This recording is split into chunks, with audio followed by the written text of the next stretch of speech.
সুপ্রিয় দর্শক, অন্তর্বর্তীকালীন সরকারের উপদেষ্টা হিসেবে শপথ গ্রহণ করেছেন শান্তিতে নোবেল জয়ী ডক্টর মোহাম্মদ ইউনূস।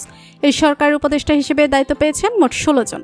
এ সময় বিভিন্ন রাজনৈতিক দলের নেতা, সাময়িক বেসামরিক কর্মকর্তা ও কূটনীতিকরা দরবার হলে উপস্থিত ছিলেন। অন্যদিকে ডক্টর মোহাম্মদ ইউনূসকে অন্তর্বর্তীকালীন সরকার প্রধান করায় সকলের সামনে মুখ খুললেন খলনায়ক মিঠুন চক্রবর্তী। বিস্তারিত জানতে ভিডিওটি না টেনে শেষ পর্যন্ত দেখতে থাকুন। অন্তর্বর্তীকালীন সরকারের প্রধান উপদেষ্টা হিসেবে মনোনীত করা হয়েছে ডক্টর মোহাম্মদ ইউনূসকে। তার নেতৃত্বে গঠিত হতে যাচ্ছে অন্তর্বর্তীকালীন সরকার। এই সরকারের বাকি সদস্যদের নাম রাজনৈতিক দলগুলোর সাথে আলোচনা করে চূড়ান্ত করা হবে। আগামী জাতীয় সংসদ নির্বাচন না হওয়া পর্যন্ত এই সরকার দায়িত্ব পালন করবে। 5 আগস্ট প্রধানমন্ত্রীর দায়িত্ব থেকে পদত্যাগ করে দেশ ছেড়ে পালিয়ে যান শেখ হাসিনা। সাথে সাথে পতন হয় আওয়ামী লীগ সরকারের।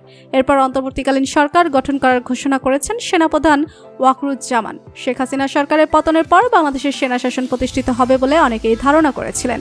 তবে আন্দোলনকারী সমন্বয়করা জানিয়ে দিয়েছেন বাংলাদেশে কোনো সেনা শাসন চলবে না, বরং অন্তর্বর্তীকালীন সরকারের প্রধান উপদেষ্টা হিসেবে নিয়োগ দেওয়া হোক নোবেল জয়ী ডক্টর মোহাম্মদ ইউনূসকে। মঙ্গলবার একটি ভিডিওতে আন্দোলনকারীদের তরফ থেকে জানানো হয় এ প্রসঙ্গে তারা কথা বলেছেন নোবেল জয়ী ডক্টর মোহাম্মদ ইউনূসের সাথে। দেশের এমন কঠোর পরিস্থিতিতে তিনি রাজি হয়েছেন অন্তর্বর্তীকালীন সরকারের প্রধান উপদেষ্টা হিসেবে শপথ গ্রহণ করতে। অন্যদিকে ডক্টর মোহাম্মদ ইউনূসকে অন্তর্বর্তীকালীন সরকারের প্রধান উপদেষ্টা হিসেবে দায়িত্ব দেওয়ার কারণে খলনায়ক মিঠুন চক্রবর্তী বলেন, দেশের অন্তর্বর্তীকালীন সরকারের প্রধান উপদেষ্টা হিসেবে দায়িত্ব গ্রহণ করার জন্য মোহাম্মদ ইউনূসকে আমি ধন্যবাদ জানাই।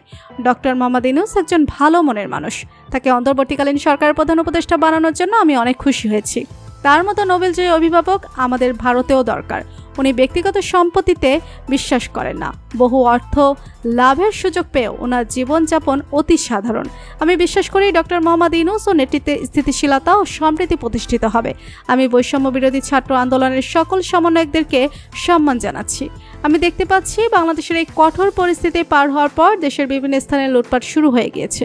হিন্দু অন্যান্য সংখ্যালঘু সম্প্রদায়ের লোকদের উপরে আক্রমণ হচ্ছে। সাধারণ মানুষের নিরাপত্তা ও সুরক্ষা নিশ্চিত করে বাংলাদেশ আবারও আগের অবস্থায় খুব তাড়াতাড়ি ফিরে আসবে। অন্তর্বর্তীকালীন সরকারের প্রধান ডক্টর মোহাম্মদ ইউনূসকে অনুরোধ করছি, যারা বাংলাদেশের তরুণ ছাত্রদের হত্যা করেছে তাদের কঠিন বিচার করা হোক এবং যারা মারা গিয়েছে তাদের পরিবারের পাশে দাঁড়ানো। আমি বৈষম্য বিরোধী ছাত্র আন্দোলনের সমর্থকদের পাশে আছি এবং সব সময় থাকব। বর্তমানে বাংলাদেশে তার দ্বিতীয় স্বাধীনতা উপভোগ করছে। এটা বাংলাদেশের জন্য নতুন সূচনা এবং এই সময় আমরা ডক্টর মোহাম্মদ ইউনূস ও বাংলাদেশের জনগণের শান্তি ও সাফল্য কামনা করছি। তো বন্ধুরা, খলনায়ক মিঠুন চক্রবর্তীর এমন মন্তব্যে আপনার কি মনে হয় জানিয়ে দিন কমেন্ট করে।